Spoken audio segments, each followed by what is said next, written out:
네, 저희가 예수님 탄생에 대한 말씀을 지난주부터 보고 있습니다. 여러분 12월 하면 생각나는 것은 바로 성탄절이죠. 네, 성탄절이고 그 성탄절의 핵심은 예수님이 이 땅에 태어나셨다는 것입니다. 정말 하나님께서 예수님을 이 땅 가운데 보내주셨기 때문에 저희에게 구원을 위한 토대가 생겼습니다. 하나님을 찾는 자 역전의 주인공이 됩니다.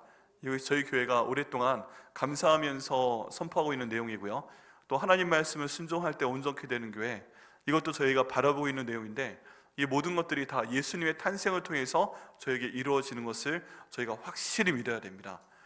여러분 12월 달 되면 많은 것들이 너무 생각나시면 안 돼요. 크리스마스 트리가 생각이 나시고 선물이 생각이 나시고, 옛날에 제가 봤던 코미디 프로에서 이런 대사가 있었습니다. 뭐였냐면 여자친구가 남자친구한테 이제 성탄절이니까 크리스마스니까 선물을 달라고 하는 거예요. 근데 그 남자친구의 대답이 아직까지 잊혀지지 않고 있습니다. 크리스마스가 예수님 생신인데 왜 네가 선물을 받아? 라고 얘기를 했어요. 그 얘기 듣고 너무 놀라가지고 제가 몇 번 써먹었는데 반응이 별로 좋지 않았습니다. 네. 기뻐하는 날이니까 모두 함께 선물 나누고 막 그럼 정말 좋죠. 네, 크리스마스 때가 되면 또 더불어 기뻐할 수 있는 얘기들이 많이 있습니다. 그리고 점점 시절이 악해져 가다 보니까 더 이상 미국에서는요, 텍사스 주를 포함한 일부 빼놓고 더 이상 메리 크리스마스 이런 인사하지 않습니다. 다 해피 홀리데이스 막 그러면서 인사하고요, 수많은 공휴일 중에 하나로 그냥 치부를 합니다. 더 이상 예수님의 생신을 축하하지 않게 되었습니다. 이 모든 것들이요, 참 마음이 아픈 일입니다. 그 하나님께서 저희를 위해서 모든 죄를 용서해 주시려고 예수님 보내주시고, 또 저희 위해서 살려주시고, 또 주인 삼으시는 모든 일에 근거가 되는 날이 바로 성탄절이에요. 저희 인류 역사 가운데 가장 중요한 날이 이 날입니다. 그런데 시간이 가면 갈수록 자꾸 덮여지고 이런 상황 가운데 있습니다. 그래서 오늘 말씀을 통해서는 이 예수님의 탄생을 기억하고 축하하는 것이 얼마나 중요한 일인가, 얼마나 의미 있는 일인가, 여기에 대한 내용을요, 저희 동방박사들을 통해서 한번 알아보겠습니다. 여러분, 동방박사들 하면 뭐가 생각이 나시나요? 동방박사, 먼저 질문 드립니다. 동방박사가 세 사람이었다 라고 믿으시는 분 손 들어보세요. 동방박사는 세 사람이었다. 네. 몇 분 계시네요. 자, 동방박사는 네 사람이었다. 동방박사 네 사람. 네, 같이 오다가 선한 일을 행하느라고 늦게 도착한 사람에 대한 얘기가 있습니다. 네, 또는 동방박사가 10명하고도 2사람이었다. 12사람이었다. 한 분도 안 계세요? 12사람은 30? 네, 안 계시군요. 네, 동방박사가 몇 명이었는지는 정확히 모릅니다. 네, 근데 우리가 왜 동방박사를 세 사람이라고 생각을 하는가? 황금과 유향과 몰약을 드렸기 때문에 아마 세 사람일 거다라고 생각을 한 겁니다. 여러분, 동방박사들한테 이름이 있을까요? 없을까요? 난 동방박사들의 이름을 알고 있다. 아브라함과 이삭, 야곱, 이렇게 동방박사들의 이름을 알고 있으신 분 계세요? 아무도 안 계세요? 네, 동방박사들의 이름이 있습니다. 그런데 이름도 너무 어렵고요, 기억할 필요가 없어서 굳이 알려드리지 않습니다. 왜 굳이 아실 필요가 없는가? 동방박사들의 이름이 중요하면 성경에 나왔겠지요, 아마도. 네, 그리고 역사적으로 동방박사들의 이름은 6세기가 되어서야 등장을 합니다. 네, 동방박사들에 대한 그림이 나와 있고요, 동방박사들에 대한 그림이 굉장히 많습니다. 그런데 그 그림 밑에 이름이 써져 있는 거예요. 네, 그 이름 밑에는, 어떤 그림 밑에는 왕이라고도 붙어 있습니다. 그래서 동방박사들이 왕이었다 하는 가설도 있고요, 동방박사들이 지혜자였다, 이런 내용들도 있습니다. 근데 중요한 것은 이름이 6세기경에 나왔는데 있어요. 찾아보면 금방 나옵니다. 근데 굳이 알 필요가 없어요. 왜 그러냐 하면 그림마다 이름이 달라요. 네, 그렇기 때문에 이것도 정확하지가 않아요. 동방박사 네 사람설이 있습니다. 뒤에 이제 소설처럼 등장한 전설처럼 그 전설 같은 얘기인데요, 동방박사 네 사람이 같이 오다가 길가에 쓰러진 사람을 보고 이 사람을 도와주다가 한 사람이 늦게 도착한 거예요. 이 늦게 도착한 사람은 예수님께서 십자가를 지고 계시던 골고다 언덕 가운데 도착을 하게 됩니다. 너무 늦게 도착했죠. 그래서 제가 늦게 도착했습니다. 벌써 30년이 흘렀네요. 그러니까 그래도 네가 착한 사람을 도왔기 때문에 내가 너에게 상을 주겠다. 너도 동방박사로 인정하노라. 뭐 이렇게 한다는 글이 또 나와 있습니다. 역시 믿거나 말거나 얘기고요. 또 다른 벽화에 보면 동방박사가 무려 12명이나 와서 그 예수님을 축하하는 그런 모습도 그려져 있습니다. 여기에 대한 벽화와 명화들을 보면서 이걸 다 한번 예배 시간에 보여드릴까 말까 하다가 그만뒀어요. 많은 자료들이 있는데 그 모든 내용들이요, 지나가면 됩니다. 중요한 것은 무엇이냐면 하나님께서 동방박사들을 굳이 왜 우리 가운데 보내셨는가 하는 것입니다. 왜 굳이 동방박사를 우리 가운데 보내셨는가? 다른 사람들은 이름도 알 수 있는데 왜 굳이 성경에 이름도 나오지 않는 사람들을 굳이 하나님께서 보내셨는가? 이게 정말 중요합니다. 여러분, 저희가요 동방박사들을 보내신 하나님의 마음을 좀 헤아려 봐야 될 것 같습니다. 왜 하나님이 동방박사들을 저희에게 보내셨을까요? 이름도 모르고 어디서 왔는지도 모르고 어디로 갔는지도 모르고, 어디로 갔는지는 조금 단서가 있긴 한데 그것도 정확하진 않습니다. 사진 2장을 보여드릴 텐데요, 우리 첫 번째 건물을 한번 보실 텐데요, 보여주세요.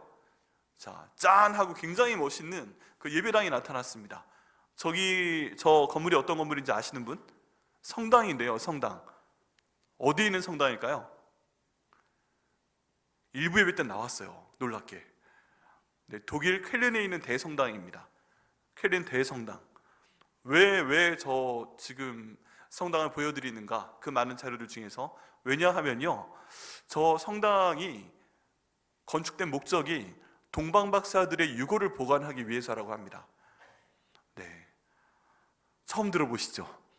신성 로마 제국 시절에 왕 한 명이 있었는데 전쟁에 나갔다가 전리품으로 그 뼈들을 획득을 합니다. 그런데 거기 있던 수도사들이 이 뼈들이 바로 동방박사들의 뼈입니다 라고 얘기를 했다는 거예요.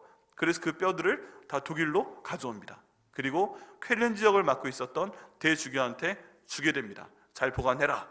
그랬더니 그 대주교가 이건 그냥 보관하면 안 된다 해서 엄청난 성전을 짓는 걸로 계획을 해서 지은 성전이 바로 저 쾰른 대성당이라고 합니다. 그러면 저 성당 안에 뭐가 있을까요? 동방박사들의 뼈가 들어가 있는 뭔가 있어야 되겠죠. 그게 바로 그 다음 사진입니다. 저게 동방박사들의 뼈를 담고 있는 관이라고 합니다. 역시 처음 보셨죠? 저렇게 보관되어 있다고 합니다. 자, 그런데 저것을 과연 우리가 철저하게 믿어야 되는가? 또 그렇지는 않습니다. 과연 그 뼈가 동방박사들의 뼈인가? 이건 또 믿거나 말거나 하는 얘기예요. 다만 그런 내용으로 저렇게 성당을 하나 크게 지었고 또 저 관도 존재한다, 이 정도만 기억을 하시면 됩니다. 왜 그런가 하면요, 하나님 아버지께서는 우상이 될 만한 것들을 온 세계 가운데서 지우셨습니다. 만약에 그대로 남아있다면 우상이 될 만한 그 물건들이 몇 개 있어요. 그 중에 대표적인 게 언약궤입니다. 법궤. 그 법궤 안에 뭐가 들어가 있다고 그래요? 십계명이 들어가 있죠. 십계명을 담은 돌판이 있고요, 2가지가 더 있습니다. 뭐가 또 있죠? 만나를 담은 항아리가 있죠. 또 하나 뭐가 있어요? 아론의 쌍난 지팡이가 있습니다. 이 3가지를 넣어서 그 법궤를 사람들이 갖고 다녔습니다. 40년 동안에요. 그런데 이 법궤가 지금 남아 있어요, 없어요? 남아 있지 않아요. 어느샌가 없어져 버렸어요. 이게 어디 갔을까?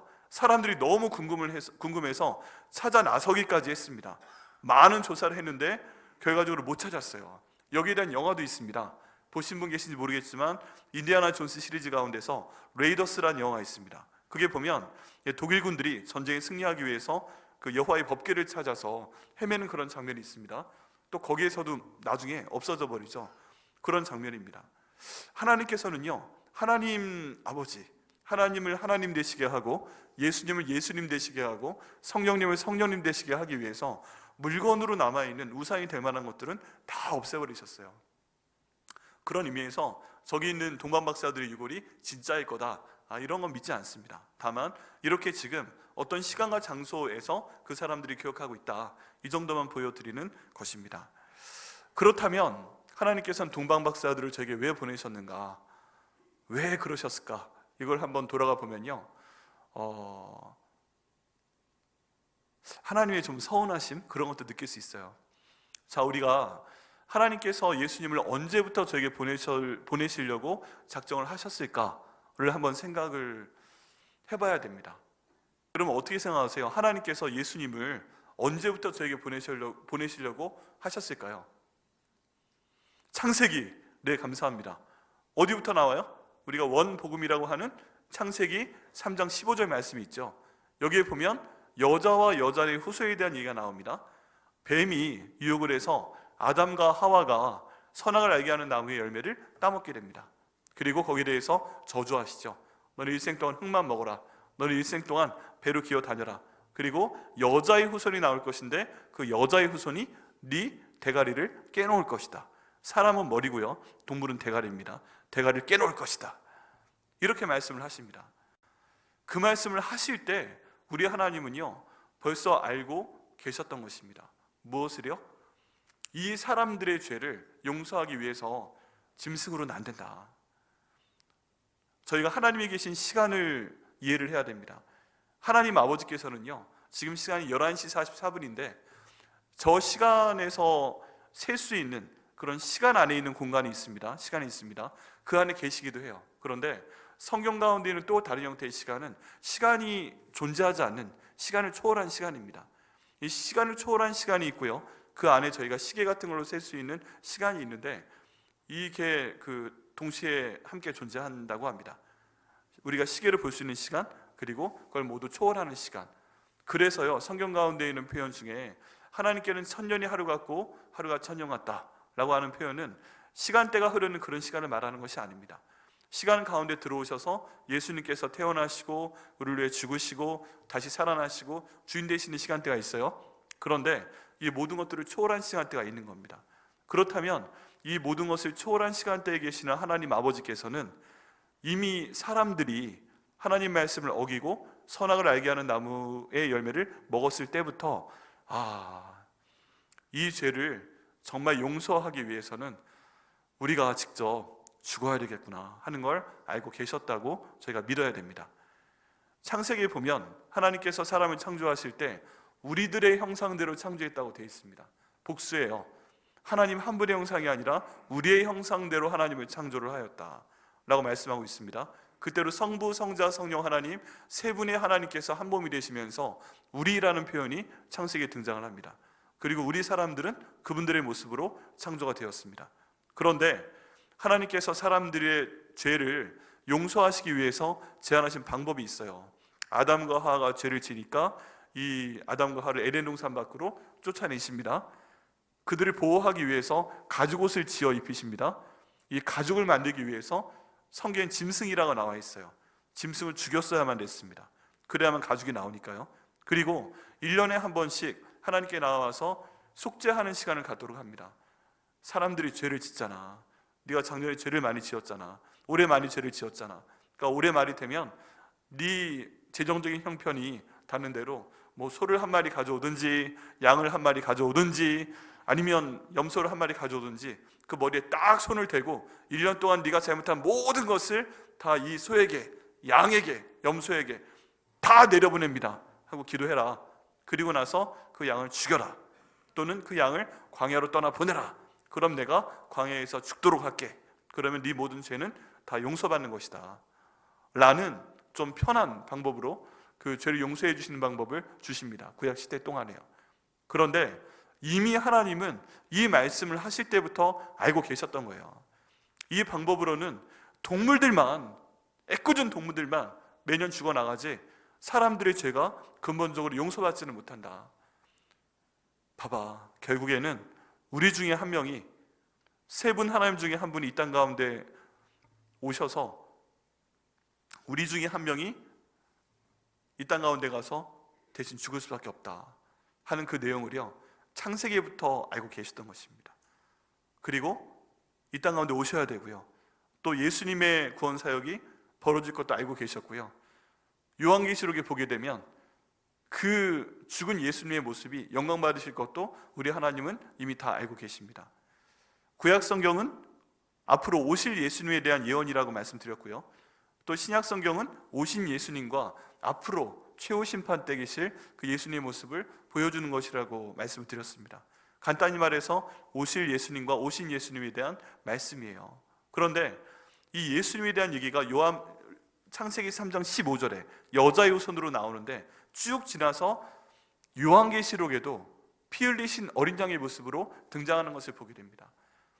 이 피 흘리신 어린 양이 계셨기 때문에 그 주변을 둘러싸고 있는 24명의 장로분들이 나옵니다. 이분들의 머리에 면류관이 써져 있는데요, 그때가 되니까 이 면류관을 마치 졸업 모자 하늘로 저희가 막 함성을 외치면서 던져 올리는 것처럼 그 면류관을 장로들이 하늘로 막 던져 올리면서 살아계신 하나님, 어린 양이신 예수, 저 예수를 통해서 우리의 모든 죄가 사해졌습니다, 찬양하라, 이렇게 하면서 굉장히 기뻐하며 찬양하는 모습을 볼 수가 있습니다. 우리가 아직 그때 이르지 못했는데요, 요한계시록에 나와 있는 걸 보기 때문에 그때가 올 것이다 하는 것을 저희는 믿습니다. 우리 모두가 정말 구원받은 사람으로서 예수님께서 나를 위해서 돌아가시고 부활하시고 주인 되셔서 정말 우리가 구원받았습니다 하는 것을 마지막으로 감사하고 찬양하는 그런 시간이 찾아올 겁니다. 그런데 우리 하나님께서는 그걸 언제부터 알고 계셨어요? 창세기 때부터 알고 계셨던 거예요. 창세기 때부터. 그러면 예수님께서 오실 거라고 예언이 되어 있죠. 창세기 3장 15절에 예수님께서 죽으실 거라고 예언되어 있죠. 천국잔치에서 피 흘리신 어린 양이 우리 모든 인류의 주인공이시고 가장 위대한 영웅이심이 나타나 있죠. 그러면 오실 예수님과 그 오신 예수님, 영광 받으실 피 흘리신 어린 양, 저분이 저희 계시는데 이 모든 걸 아우러서 가장 중요한 사건은 뭐예요? 핵심이 되는 사건은 뭐예요? 바로 예수님께서 이 땅 가운데 태어나시는 것입니다. 예수님이 탄생하시지 않으면 이 모든 것들이 의미가 없어요. 예수님께서 이 땅에 탄생하셔야만 나를 위해서 십자가를 달려 돌아가시고 다시 살아나시고 주인 되시고 이 모든 일이 벌어질 수 있잖아요. 그러기 위해서 지난주에 말씀드린 것처럼 처녀 마리아의 몸을 통해서 성령으로 잉태가 되어서 이 땅에 태어나도록 하신 것입니다. 그만큼 예수님의 탄생은 중요합니다. 그만큼 중요해요. 자, 그런데 오늘 본문의 말씀을 보니까 마태복음에 나와 있는 내용은 주로 유대인들한테 읽으라고 쓴 책입니다. 여기 보면 예수님이 탄생을 하시게 됩니다. 근데 이 탄생하는 자리에 예수님의 탄생을 축하하는 사람이 누가 있어요? 가장 먼저 생각할 수 있는 사람은 누구예요? 예수님의 아버지와 어머니, 육신의 아버지 요셉, 육신의 어머니 마리아죠. 그리고 오늘 본문에는 자세히 나와 있지 않지만 누가복음 본문에 보게 되면 그 천군 천사가 이날 새벽에 하늘에서 찬양을 하게 됩니다. 그 모습을 유일하게 하나님이 보여주신 사람들이 있습니다. 목자들이에요. 목자들. 들에서 양을 치던 목자들이 그 찬양하는 모습을 보게 됩니다. 이게 무슨 일이야? 유대 땅 베들레헴에서 하나님의 아들이 나셨다, 예수께서 나셨다, 그분은 너희를 구원할 자이시다 하는 얘기를 듣고서 이 목자들이요 산에서 내려와서 그 예수님의 나신 유대 베들레헴 그 집으로 가서 예수님의 탄생을 지켜보고 감사하게 됩니다. 근데 저희가 볼 때는, 저희가 옛날에 영국에서도 보고 뭐 영화에서도 보고 이럴 때 그 성탄의 밤은 아름답잖아요. 하늘에 이렇게 별도 반짝반짝하고. 근데 실상은 어땠을까요? 반짝반짝은 합니다. 근데 겁나게 춥습니다. 유대 광야 굉장히 춥고요. 그리고 목자들이 아주 거룩하게 하얀색 옷을 입고 지팡이를 짚고 근엄하게 이렇게 딱 들어오잖아요. 연극이나 아니면 영화를 보면. 근데 실제 목자의 모습은 어떨까요?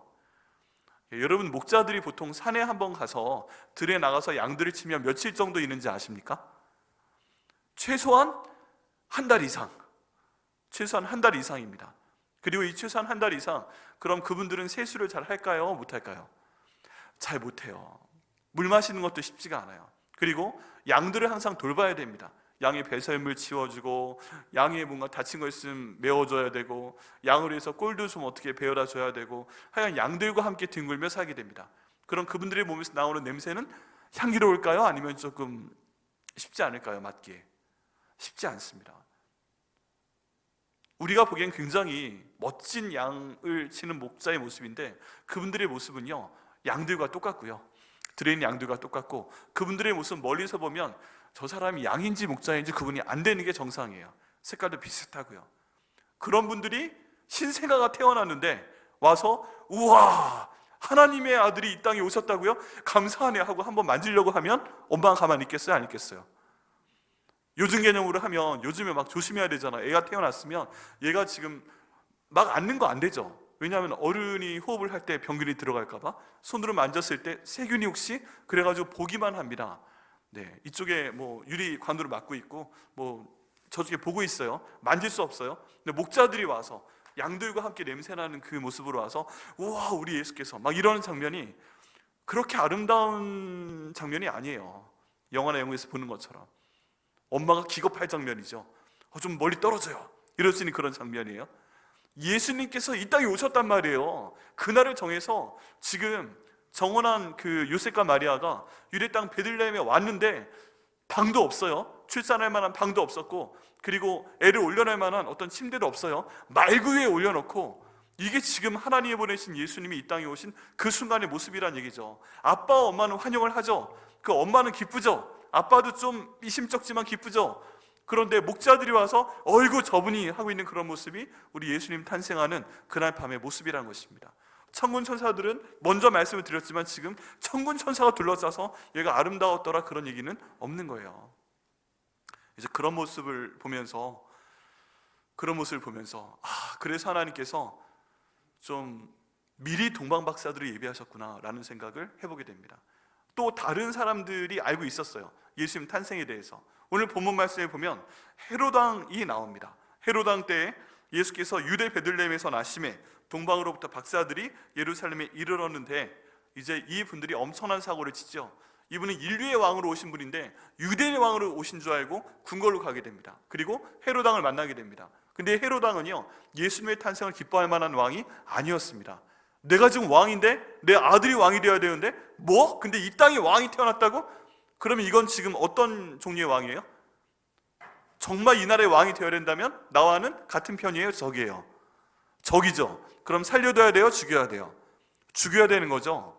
그렇기 때문에 사람들이 모으게 됩니다. 근데 기가 막힌 게요, 그 당시에 성경을 가장 잘 알고 있던 사람들이 저희 같은 목사님들이잖아요.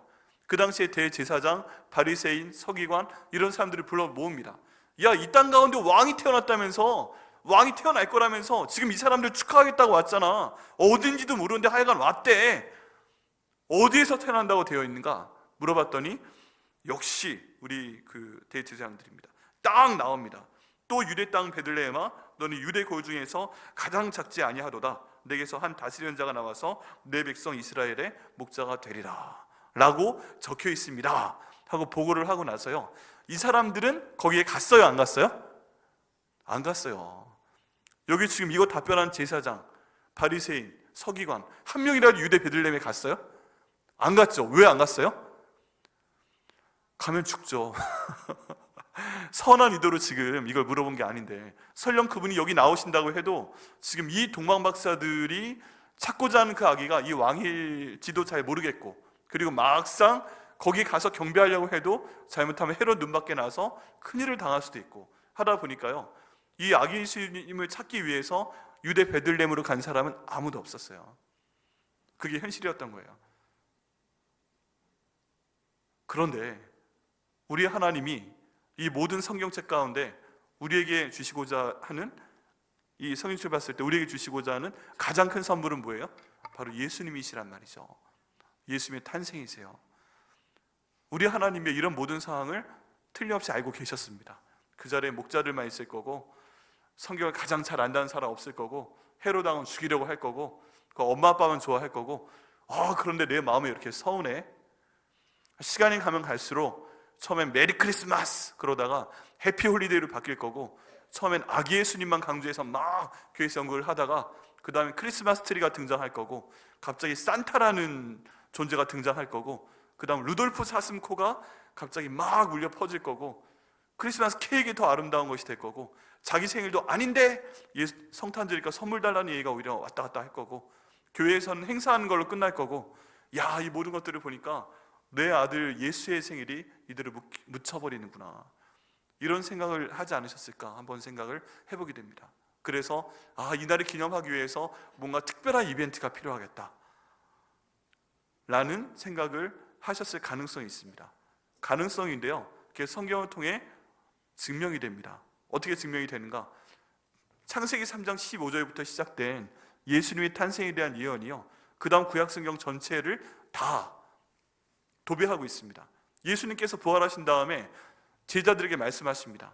먼저 모세 오경을 통해서 율법서에 나와 있는 예수님에 대한 말씀을 전하셨다고 되어 있고요. 그 다음 역사서에 나와 있는 예수님에 대한 말씀을 전하셨다고 되어 있고요. 그 다음 시편에 나와 있는 예수님에 대한 모습에 대해서 말씀하셨다고 기록되어 있고요. 그 다음 예언서, 대선지서, 이사야, 예레미야, 그리고 소선지서, 나훔, 하박국, 스바냐, 이런 데 예수님의 모습이 적혀 있다고 쭉 풀어서 말씀을 해주십니다. 그래가지고요, 구약 성경 가운데 예수님이 어떻게 예언이 되어 있는지 예수님이 막 말씀하시고 다니신 거예요. 왜? 사람들이 알지 못하니까. 그러고 보면요, 우리 하나님께서 몇천 년 전부터 예수님이 오신 이 크리스마스를 가장 중요하게 생각하고 준비를 해오셨다는 것입니다. 물론 예수님께서 이 땅 가운데 오셔서 자라나셔야죠. 그 다음 십자가에 돌아가셔야죠. 부활하셔야죠. 주인 되셔야죠. 다 중요한데 이 땅 가운데 그 일이 시작되는 딱 시작점이 언제예요? 예수님 탄생하신 크리스마스라는 것입니다. 뭐 다 찾아보면 12월 25일이 예수님 탄생하신 바로 그날이란 증거는 없어요. 뭐 여러 가지 해가지고 찾아보시면 이제 그렇게 정한 것입니다. 그런데 중요한 것은 무엇이다? 예수님께서 이 땅에 태어나신 것은 역사적인 사실임을 저희가 믿어야 합니다. 그분은 하나님의 아들임을 저희가 믿어야 됩니다. 구약성경에 예언하셔서 우리의 모든 죄를 용서하시기 위해서 저에게 주신 분이 바로 예수님이심을 저희는 믿어야 합니다. 그분을 다시 살려내심으로 저희를 향한 사랑을 보이셨다는 것을 저희는 고백하고 믿어야 합니다. 예수님께서 죽으셨다가 하나님께서 부활시키신 후에 우리가 믿건 말건, 인정하건 인정하지 않건 그분은 내 인생의 주인이심을 저희는 믿어야 합니다. 그런데 이 모든 고백과 역사적 사실에 처음 시작되는 그 점이 어디예요? 예수님의 탄생인 것입니다. 그래서요, 크리스마스가 너무너무 중요합니다. 그만큼 중요하기 때문에 사탄이 여러 가지 것들을 통해서 이걸 막 덮어버리려고 가지내를 쓰는 거예요. 그러다 보니까 우리는 넘어가요. 정말 예수님의 탄생이, 성탄절이 더 이상 그렇게 중요하지가 않아요. 그날 하루 행사하는 걸로 끝이에요. 근데 이 모든 것들을 기념하기 위해서 하나님께서 특별한 이벤트를 준비하셨습니다. 그 중에 여러 예언이 있는데요, 우리가 민수기에 나와 있는 예언을 한번 같이 보겠습니다.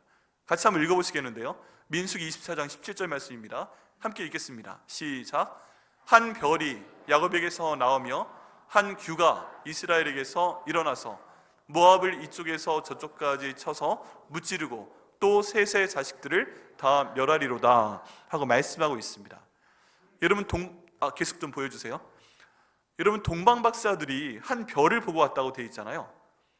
그 별이 어떤 별인가? 바로 저 구절에 나와 있는 저 한 별입니다. 한 별이 야곱에게서 나오며 라고 되어 있잖아요. 저 별이에요. 지금 마태복음에 나오는, 복음서에 나오는 예수님의 탄생을 나타내는 별이 저 민수기 24장 17절에 나와 있는 저 별입니다. 저 별은 어떤 상황에서 나온 것이냐면, 발람이란 하나님을 믿지도 않은 사람이 예언하는 그런 문장 가운데서 나옵니다. 여러분, 지금 이스라엘 백성들이 이제 미디안 땅으로 들어가게 됩니다. 이 미디안에 있는 사람들이 겁나는 거예요. 이 이방 민족들한테 우리가 다 죽게 생겼구나 생각을 해서 완전히 멸망시켜버리려고 합니다. 근데 그 미디안 왕 중에 한 사람인 발락이라는 사람이 있었습니다. 발락, 저는 발락하고 발람하고 헷갈려서 이 왕이 발악을 하는구나 해서 발락으로 외웠는데요, 이 발락이라는 왕이 이 이스라엘 백성들을 저주하기 위해서 발람이라는 선지자를 불러요. 그리고 산 꼭대기마다 데려가서 저주를 시킵니다. 근데 그때 하나님의 영이 이 발람한테 임해서 저 축복을 하도록 하는 겁니다. 한 별이 야곱에게서 나올 것이다. 그리고 모압을 이쪽에서 저쪽까지 무찌를 것이다. 셋의 자손을 다 멸할 것이다. 언뜻 보면 그 지역적인 얘기예요. 그쪽 지역에 대한 얘기구나, 유대인의 왕이 나타나는 얘기구나 라고 해석을 할 수가 있습니다. 그런데 저 내용을 새롭게 해석한 사람이 있는 겁니다. 새롭게 해석한 사람. 그 사람은 누군가? 그 사람의 이름은 바로 다니엘입니다. 다니엘. 여러분, 동방박사들의 정체 궁금하시죠? 결론부터 말씀을 드리면 다니엘의 제자들이라고 볼 수가 있습니다. 다니엘의 제자들. 처음 들어오신 분들도 있으실 텐데요, 그렇게만 설명이 됩니다. 학자들 사이에서는 이미 알려져 있는 얘기고요. 동방박사들은 다니엘의 영향을 받은 제자들이다 라는 것입니다. 여러분, 율법서에 나와 있는 얘기, 창세기 출애굽기, 레위기, 민수기, 신명기에 나와 있는 얘기들은 글로 쓰여지기도 했지만 전승이 돼갑니다. 그래서 모두 구전이 돼가기도 하고 그 모든 것들이 책에 기록되어 있기도 합니다. 그런데 구약 성경 가운데 나와 있는 가장 명민한 사람, 가장 지혜로운 사람 중에 한 명은 바로 다니엘입니다. 하나님께서는 다니엘에게 놀라운 은혜를 주셨는데요, 사람들이 꿈을 꾸면 하나님께 기도해서 그 의미를 받아냅니다. 느부갓네살 왕의 꿈의 의미를 받아내고요, 그리고 그 모든 내용들을 정책에 반영해서 나라를 살리는 그런 역사가 몇 번이나 있었습니다. 하나님과 직접 대화하고 하나님이 주신 꿈에 대해서 하나님께 설명을 듣는 사람이 바로 다니엘이었습니다. 이 다니엘이요, 하나님께서 보내신 목적이 있는데 3번에 걸쳐서 바벨론으로 데려간 이스라엘 백성들을 다시 예루살렘으로 돌려보내도록 하기 위해서 파견하신 사람이기도 합니다. 그게 하나님이 다니엘을 만드시고 5대 제국에 걸쳐서 살려두신 이유입니다. 근데 그 과정 가운데 다니엘에게 놀라운 지혜를 주셔서 또 한 가지 직책을 주셨습니다. 그게 뭐냐 하면요, 그 당시에 가장 위대했던 나라, 그 당시에 가장 탁월했던 나라, 학문이 가장 높았던 나라, 바벨론, 페르시아, 이런 나라의 모든 박사들의 우두머리로 삼으셨다는 것입니다. 이런 박사들의 우두머리면 그 박사들 중에 제일 똑똑한 사람이겠죠. 다른 모든 사람들이 인간의 지혜로 똑똑했을지 모르겠는데 이 다니엘은 하나님의 지혜로 지혜로운 사람이었고 똑똑한 사람이었습니다. 그런데 이 사람이 가장 소중히 여기는 건 뭐였어요? 하나님 말씀이었습니다. 하나님 말씀을 공부하고 연구하고 하다가 하나님께서 이스라엘 백성들을 70년 만에 돌려보낼 것이다 하는 내용도 알게 되었던 사람이 다니엘입니다. 그런데 민수기의 내용을 살펴보면서 저 별에 대한 내용을 발견한 것으로 보입니다. 그리고 이 별은 하나님이 그냥 이방 예언자를 통해서 말씀하신 지역적인 얘기가 아니라 이 땅 가운데 오실 메시아에 대한 얘기를 하는 것이 틀림이 없다라고 생각을 하고 이 한 별에 대한 연구를 진행을 해서 그 내용을 기록하고 또 그 밑에 있는 후대 학자들에게 전승했을 것으로 보고 있습니다. 그래서 이 별이 언젠가 뜰 텐데 이게 언제 뜰까? 이런 내용들이 다니엘이 영향을 받은 그 당시에 박사들한테는 초미의 관심사 가운데 하나였을 것이라고 추정을 합니다. 그런데 이 사람들이 이 내용을 보면서 보고 있는데 어느 순간에 보니까 정말 별이 뜬 거예요.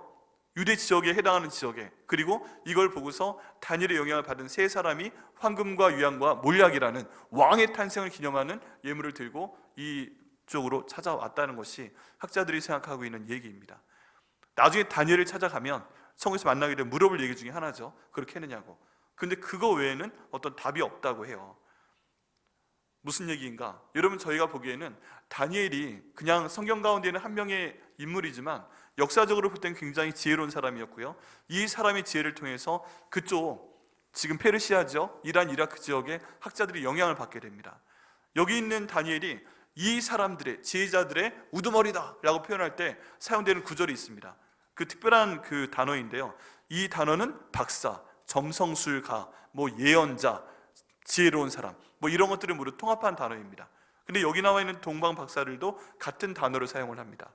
그래서 이 사람들은 페르시아 쪽에서 온 사람들이 틀림이 없다, 다니엘의 영향을 받은 사람들이다, 그리고 이 사람들이 말하는 그 별은 민수기에 나와 있는 이 별이 틀림없다 하고 저희가 생각하고 있습니다. 그리고 이 다니엘의 영향을 통해서 동방 박사들이 여기까지 온 거예요. 여기까지 와서 이 예수님을 지금 경배하고 있다는 얘기입니다. 여러분, 이 사람들의 복장에 대한 단서가 있는데요, 그 십자군 전쟁 시절에 굉장히 큰 전쟁이 이스라엘 지역까지 있었습니다. 근데 그 유대 베들레헴 지역에 많은 건물들이 있었고 많은 기념 교회들이 있었는데 다 부숴버렸어요. 근데 딱 하나의 교회만 남아 있었습니다. 그 교회가 지금 무슨 교회냐 하면, 이번에 안타깝게도 못 가봤는데 그 유대 베들레헴 땅에 있는 예수님 탄생 기념 교회입니다. 확인해보고 싶었는데 못했던 내용이 있어요. 그게 무엇이냐면, 이 십자군하고 싸우던 그 군병들이, 아라비아 군병들이 이것도 부숴버리려고 그 건물 안으로 들어갑니다. 근데 건물 한 벽면에 벽화가 있었다고 합니다. 근데 벽화를 보고 깜짝 놀란 거예요. 이게 뭐지? 깜짝 놀랐어요. 왜 그러냐 하면 거기에 그림이 있었는데 자기 바벨론 지역의 귀족들만 입는 그런 아주 좋은 예복을 입은 3명의 사람이 있었고, 그리고 어린 아기 한 명이 누워있고 엄마 아빠가 거기 있는데 거기 예물을 드리고 있는 모습이 보였다는 것입니다. 근데 이 사람들이 놀랐던 건 뭐냐 하면 이 벽화 자체가 아니라 이 사람들이 입고 있었던 옷인 거예요. 이상하다, 여기 유대 땅인데 어떻게 우리 조상들이 입는, 그것도 귀족들이 입는 저 옷을 입고 있는 사람들이 여기 있는 거지? 이상한데? 야, 이거 부숴버려! 아니야, 찜찜해. 뭔가 찜찜해. 이건 부수지 말자 해서 그냥 놨어요. 그 건물은. 그게 지금 현재 유대 베들레헴에 나와 있는 예수님 탄생교회, 기념교회에 나와 있는 벽화라고 합니다. 이런 것들이 막 연결이 되다 보니까 결국에 딱 저에게 주어지는 핵심적인 내용은 뭐예요? 하나님께서 이 동방박사들이 예배하시고 예수님의 탄생을 위해서 그곳에 의도적으로 보내셨다는 것입니다. 어떻게 해요? 민수기에 있는 예언을 통해서 다니엘에게 알게 하시고 한 별에 대한 내용을 가르치게 하시고 그 다니엘의 영향을 받은 학자들이 후대에 이 별이 언제 나타날까 역사에 반드시 나타날 거다. 누가 한 얘기니까? 다니엘이 한 얘기니까. 하나님을 경외하는 사람이자 위대한 학자이던 다니엘이 한 얘기니까 나타날 것이다 하고 이 별을 발견하고 결국 왔다는 것이에요. 그리고 이 별을 찾아서 이 아기 예수께 경배를 했다는 것입니다. 여러분, 이 장면을 보게 되면요, 그 하나님의 마음이 좀 느껴지지 않으세요? 저는 그게 좀 느껴졌는데, 야, 지금 그 모든 인류 역사 가운데 가장 중요한 사건인 예수님의 탄생을 기념하기 위해서 하나님이 할 수 있는 것은 천군 천사가 찬양하게 할 수 있는 것과 또 여기 목자들을 보내는 것밖에 없었는데, 이 자리에 여기 있는 동방박사들을 통해서 이 선물을 보냄으로 이 모든 가장 중요한 사건을 하나님이 스스로 축하하는 그 모습을 저희가 볼 수 있다는 것입니다. 여러분, 그런 경험 있으신지 모르겠는데 아무도 내 생일을 모르는 경우가 있어요. 그죠? 근데 나는 알아요. 오늘이 내 생일인 줄. 근데 축하해주는 사람이 없으면 자기 혼자라도 기념하지 않으세요? 초코파이라도 사다가 이렇게 성냥불이라도 꽂아놓고 훅 하고 불고, 좀 굉장히 처량한 모습인데, 내가 내 생일을 축하할 때 화려하긴 할 수 없지만 그래도 이걸 좀 예배를 해야 되겠다. 아무도 내 생일 축하 안 해줄 거야. 그냥 지나갈 거야. 축하한다는 얘기도 안 할 거야. 카톡 안 보낼 거야. 선물 기대하지 못해. 전화 기대할 수 없어. 누가 밥 사줘? 절대 그런 거 없어. 그러면 초코파이라도 하나 사다 놓자. 이 초코파이가 바로 여기 있는 동방박사들이 아닐까 싶습니다. 왜요? 아무도 축하러 오지 않았잖아요. 헤롯 왕이 알았는데 직접 오지 않았잖아요. 여기는 대제사장, 바리새인, 사두개인 기록을 아는데도 오지 않았잖아요. 그런 상태에서 사람들이 보기엔 너무나도 춥고 너무나도 초라하고 너무나도 조촐한 이런 예수님의 탄생에 대한 축하 파티를 하나님께서 동방박사들을 예비해서 이 자리에 보내셨다고 저희는 볼 수가 있습니다. 여러분, 이 동방박사들이요, 두 가지 의미가 있는 걸 생각을 해야 됩니다. 첫 번째는요, 이 동방박사들이 정말 민수기의 영향을 받고 다니엘의 영향을 받고 페르시아 지역이라고 하지만 어딘지 모릅니다. 그런데 그 먼 긴 시간을 통해서 이 자리에 와서 축하할 정도로 하나님께서는 이 예수님의 탄생을 중요하게 여기셨다는 것입니다. 심지어 시간 밖에서 보실 때 이 예수님의 탄생을 축하해 줄 만한 사람이 없는 걸 아시고 직접 하나님께서 축하 사절단을 보내셨다는 것입니다. 굉장히 특별한 사람들입니다. 이 사람들이 누구인지 중요하지 않습니다. 왜 가져왔는지 중요하지 않습니다. 어디에서 살았는지 별로 중요하지 않습니다. 이름이 무엇이었는지 중요하지 않아요. 중요한 건 뭐예요? 하나님께서 예수님의 탄생을 축하하기 위해서 오래전부터 예비하신 그 영향력을 통해서 이 자리에 보내셨다는 것입니다. 여러분, 그래서요, 저희는 예수님의 탄생을 축하하는 성탄절을 대충 보내면 안 됩니다. 그냥 교회 와서 주일날, 이번 주일날, 다음 주 월요일날 11시에 와서 대충 예수님 탄생하셨습니다 축하하고 고요한 밤 거룩한 밤 부르고, 고요하지 않았습니다. 거룩하지 않았습니다. 너무 추웠고요, 너무 힘들었고요, 너무 조촐했고요, 어떻게 보면 너무 지저분한 장소에서 일어났던 그 밤이었습니다. 근데 그 밤이 정말 귀중한 날이었기 때문에 우리 하나님께서 특별히 동방박사들을 보내서 그 자리에 축하하시는 모습을 보게 됩니다. 하나님이 하나님을 위한 최소한의 그런 기념 파티를 열어주신 거죠. 축하 파티를. 여러분, 이번 크리스마스 그동안 어떻게 보내셨는지 잘 모르겠지만 특별히 예수님의 탄생을 정말 감사하고 축하하며 하나님께 복을 받으시는 크리스마스 되시기를 예수님의 이름으로 축원합니다. 그만큼 귀중한 예수님 보내셨기 때문에 하나님이 동방박사들을 보내면서까지 이렇게 성경의 한 면을 장식하면서 축하하고 싶어하는 그런 크리스마스라면 저희는 모든 것 다 제해버리고요, 이 크리스마스에 집중해서 예수님 정말 감사합니다, 하나님 저에게 보내주신 거 정말 감사합니다, 이렇게 감사하며 하나님께 영광을 드릴 수 있어야만 됩니다. 두 번째, 저희가 동방박사들에서 생각을 해야 됩니다. 이 동방박사들이요, 유대인이 아닙니다. 동방에서 왔다고 되어 있잖아요. 페르시아 지역에서 왔을 것이 거의 틀림이 없습니다. 옛날에 바벨론 지역이고 지금 이란 이라크 지역이에요. 유대인들하고 싸우는 사람들이죠. 그런데 유대인도 아니고 이 사람들이 와서 예수님의 탄생을 축하한다? 그것도 유대인이 왕으로 나셨다고 축하한다? 온 세상에 구주가 나셨다고 축하한다? 이거는요, 있을 수가 없는 일입니다. 하나님이 만약에 유대인만 구원하려고 하셨다면은 여기는 동방박사들이 근처에 살던 제사장이나 바리새인 이런 사람들이었겠죠. 그런데 왜 그 먼 거리에서 이방인이 제일 처음 여기 와서 이런 선물을 드리게끔 했는가? 이것은 하나님께서 처음부터 모든 사람들을 평등하게 여기시고 구원하시려고 했다는 뜻이 이 가운데 담겨 있습니다. 여러분, 유대인들이요, 이스라엘 사람들이요, 제가 유대인들 몇 번 만나서 버스 뒷좌석 뭐 이런 데서 다 전도해 보려고 했는데 안 믿어요. 이 사람들은 안 믿어요. 예수님이 하나님의 아들이라고, 메시아라고 절대 안 믿어요. 그냥 막 제가 계속 얘기하니까 버스에 뛰어내리더라고요. 그리고 이러더라고요. 아유, 왜 안타깝냐 하면 성경은 제대로 알고 있다면 그렇게 할 수가 없습니다. 성경에 미스테리라는 단어가 3번이 나옵니다. 이 미스테리온이라는 원어인데 이 비밀이라는 단어가 3번이 나와요. 근데 첫 번째는 하나님이 정하신 부부의 남녀 관계를 이야기할 때 그 비밀이 크도다 하면서 첫 번째 비밀이라는 단어가 나옵니다. 두 번째는요, 예수님과 교회의 관계. 우리 예수님은 교회의 신랑이시고 우리 교회는 신부잖아요. 이 둘과의 연합된 관계, 이 비밀이 크도다 하면서 두 번째가 나오고요. 세 번째, 하나님께서 이방인과 유대인 사이에 있는 모든 경계선을 없애버리시고 유대인도 구원하시고 이방인도 구원하시고 모든 인류가 다 하나님의 형상대로 창조했기 때문에 구원하신 것이다 라는, 이것이 또 비밀이라고 말씀을 하고 있습니다. 그것을 확증해주는 가장 정확한 증거가 무엇이냐면 여기는 동방박사들인 거예요. 예수님의 탄생을 가장 먼저 기뻐하고 찾아와서 축하하고 선물 드린 사람들이 유대인이 아니고 이방인이었다. 그러면요, 하나님 보시기에는 유대인이나 이방인이나 차이가 없는 겁니다. 가장 큰 죄를 저지르고 있는 사람이나 가장 깨끗하고 말하는 사람들이나 하나님 보기에는 똑같은 거예요. 그리고 이분들을 위해서 예수님을 저희 가운데 보내신 것입니다. 동방박사들이 있어가지고요, 저희가 소망을 품을 수가 있습니다. 동방박사들이 예수님 찾아와서 경배했어? 유대인들이 보기엔 죄인 중에 죄인 아니야, 별 보고 연구하는 사람들이잖아, 하나님 믿는 사람들이 아니잖아. 근데 그 사람들이 와서 예수님 경배하는 걸로 하나님이 쓰셨어? 그럼 우리 하나님 아버지께서는 모든 사람들을 구원하려고 하시는구나 하는 것을 저희가 믿을 수가 있게 됩니다.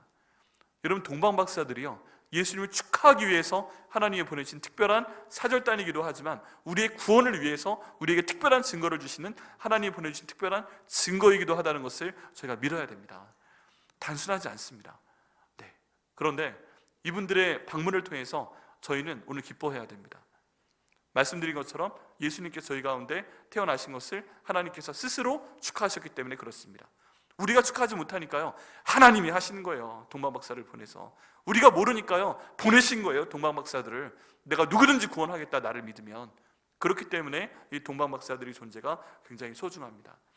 여러분, 찾다 보면요, 동방박사들에 대한 많은 얘기가 있습니다. 이름도 나오고요, 3명, 4명, 12명 얘기 나오고요.